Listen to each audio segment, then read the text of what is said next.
Bow of compulsion is a technique where we presume that we have either put our hand to someone and tried to stop them, whoa, buddy, chill, and we put our hand on, and they grab our hands and potentially put on a lock, a break, or whatever it might be at that stage, or just trap our hands to the point where they can do other things to us. Now, we don't like that, of course, because our hand is now isolated and they have control over us or a level of control over us.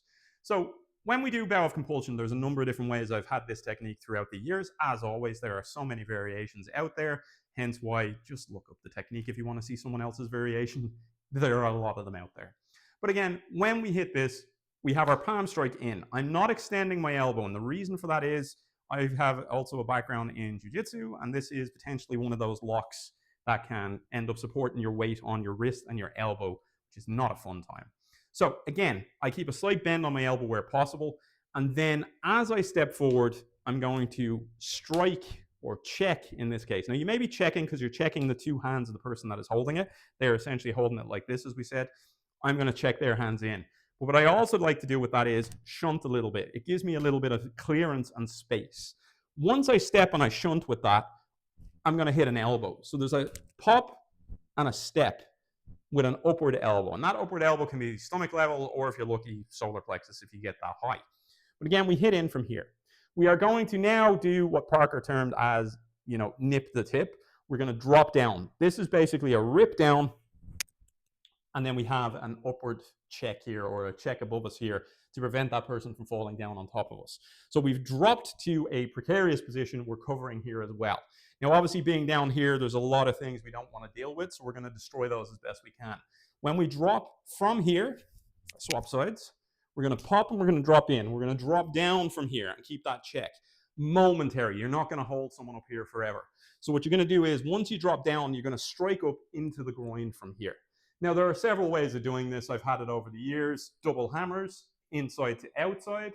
I've also had it now, as we currently do it, a back knuckle strike to the outer knee and an inside punch to the inside knee on this one, or the inner knee on this one. So again, we're looking at when I hit and I drop, we'll stick to the version I have for now. Up, you're hitting to the groin, which is obviously getting the person up on their knees, or up on their toes. Once I hit that back knuckle, that's going to spread the base out as well as hurt the inside of the leg. So up to take the weight up. Here now allows us to destroy width again. And then from here, we have a punch. Now, you'll see that I'm grounded here. That's not necessarily, something that you have to do. I could do this from a position where I'm up and I hit the knee and I punch from here again and rotate through stance. So it's really a choice at that stage. I've always had it from the beginning that we did drop and end up taking a knee, and then from there went to here and here. But the problem with this is it tends to remove some of your body mechanics. So again, it's a choice at this point. For here, we can also do it when we step in, we lift. As we said, we have our back knuckle strike, which would be similar to the extension of Dance of Death. We then have a punch into the other knee. Now from here, of course, we still have our cover in case they fall forward or in case they land on us. And then we bring ourselves up to a cover position. Once we come up to that cover position, we can then leave. So there's several ways of doing this. As I said, two variations that I've had throughout the years is taking to the knee fully, or staying up slightly in a close kneel or a wide kneel. And then from here, the other side is where the strike comes from. So up to in to out, or up, out, in. At the moment, the one that I'm working on, the preference that I have, is out to in, because it sets up the extension a little bit later on. If you're doing it the other way around, it doesn't set up the extension as easily. So that's just something to share. But the preference for me would always be back in at this point, because it sets up extensions and other stuff further on down the line.